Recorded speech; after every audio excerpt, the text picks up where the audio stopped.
Nah, oh gede nih dah nih. Tuh. Pelan-pelan, tarik pelan. Capek ah.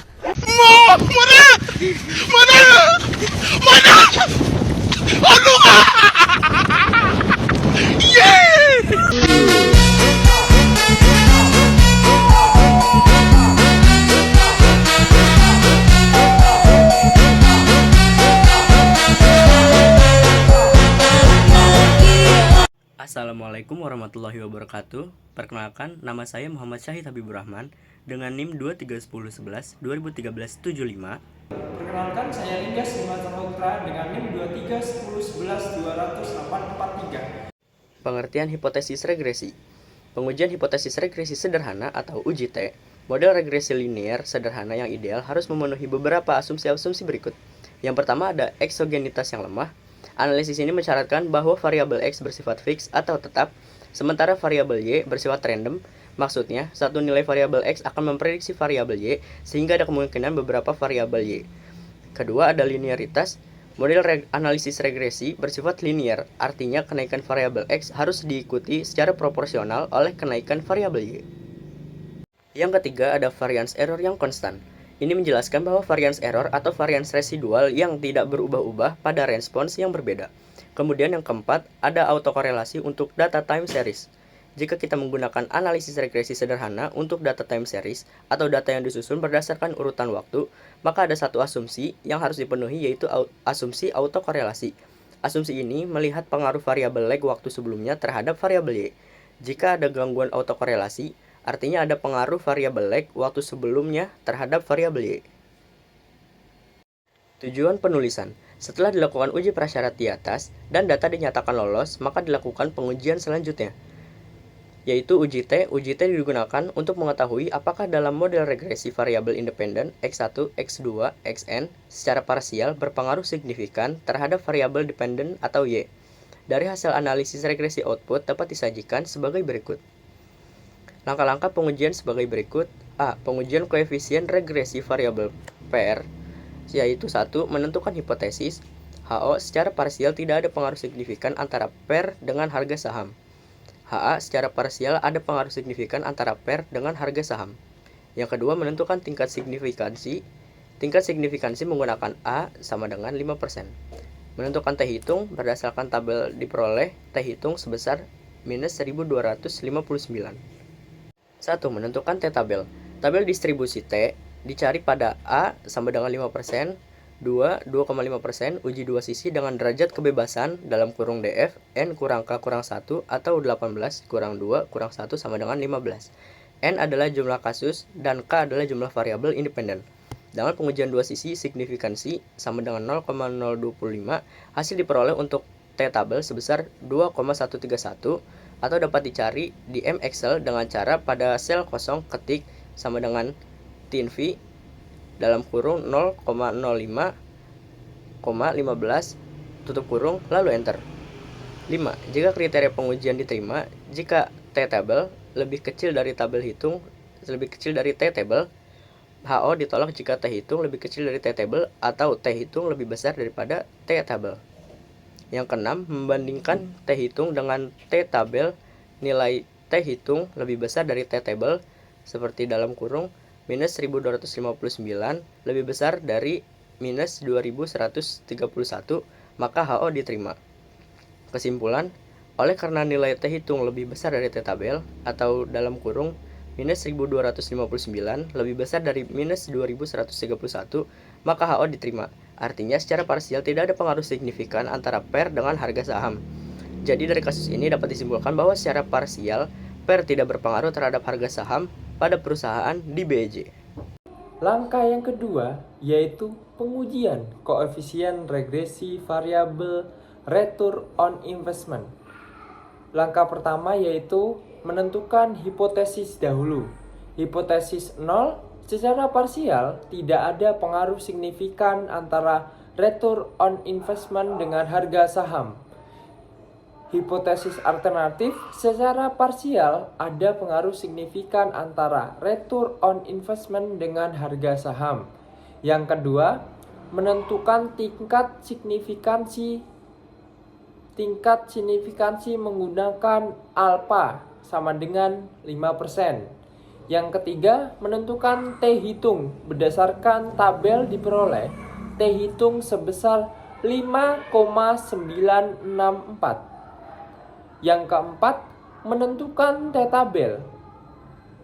Tabel distribusi T dicari pada alfa sama dengan 5% dibagi 2 sama dengan 2,5% atau uji dua sisi dengan derajat kebebasan atau DF N dikurangin K dikurangin 1 atau 18 dikurangin 2 dikurangin 1 sama dengan 15, atau N adalah jumlah kasus dan K adalah jumlah variabel independen.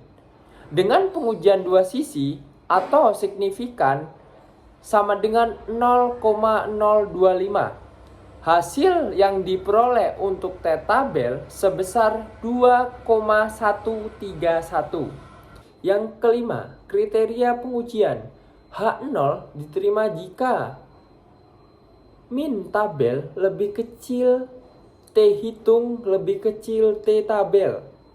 H0 ditolak jika kurang T hitung lebih kecil kurang T tabel atau T hitung lebih besar T tabel. Yang keenam, membandingkan T hitung dengan T tabel. Nilai T hitung lebih besar T tabel atau 5,964 lebih besar 2,131, maka H0-nya ditolak. Jadi, kesimpulannya, oleh karena nilai T hitung lebih besar dari T tabel atau 5,964 lebih besar 2,131, maka H0-nya ditolak. Artinya, secara parsial ada pengaruh signifikan antara return on investment dengan harga saham.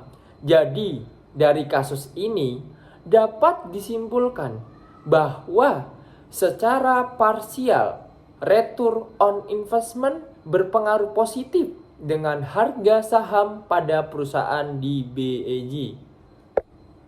Tadi yang dijelasin Syahid, pengujian hipotesis regresi sederhana atau uji T. Sekarang kita memasukin pengujian hipotesis regresi berganda atau uji F. Dalam pengujian regresi linear berganda, ada beberapa syarat yang harus dipenuhi dalam uji asumsi klasik. Antara lain, yang pertama uji normalitas, uji multikolinearitas, uji heteroskedastisitas, dan uji autokorelasi.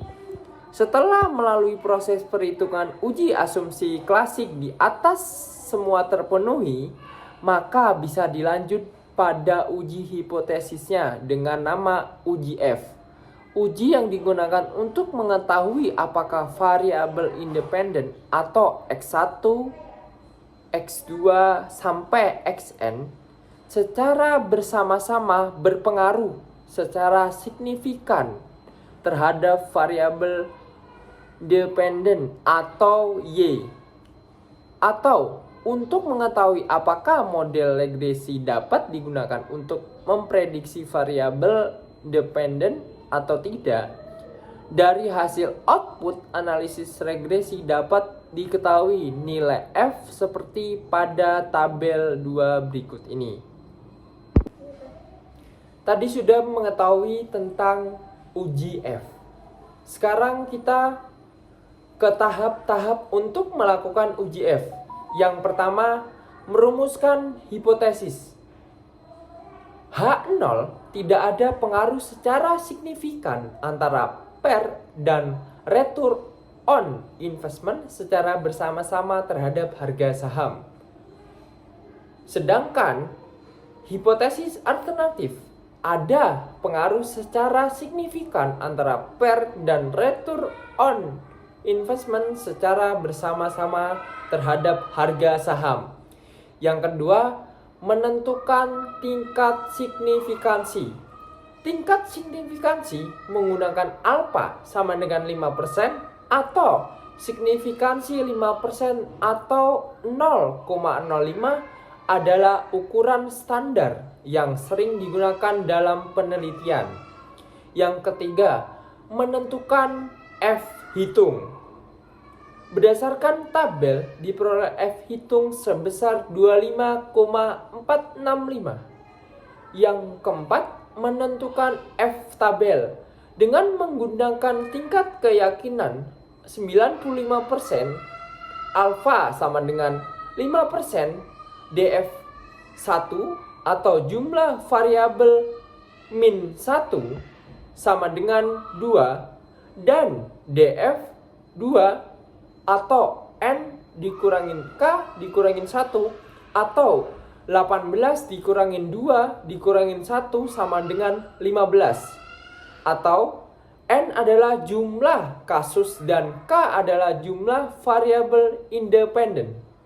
Hasil diperoleh untuk F tabel sebesar 3,683 atau dapat dicari di Microsoft Excel dengan cara pada sel kosong ketik sama dengan FINF kecil semua atau 0,05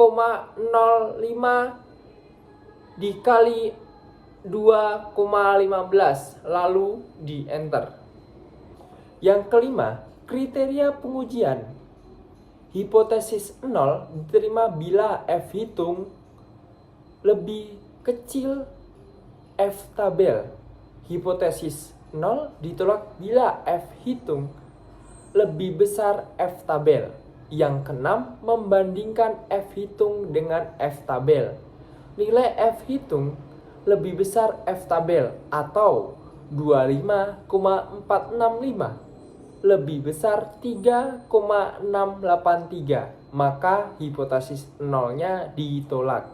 Jadi kesimpulannya, karena F hitung lebih besar F tabel atau 25,465 lebih besar 3,683, maka hipotesis nolnya ditolak. Artinya ada pengaruh secara signifikan antara price earning ratio atau PER dan return on investment atau ROI secara bersama-sama terhadap harga saham.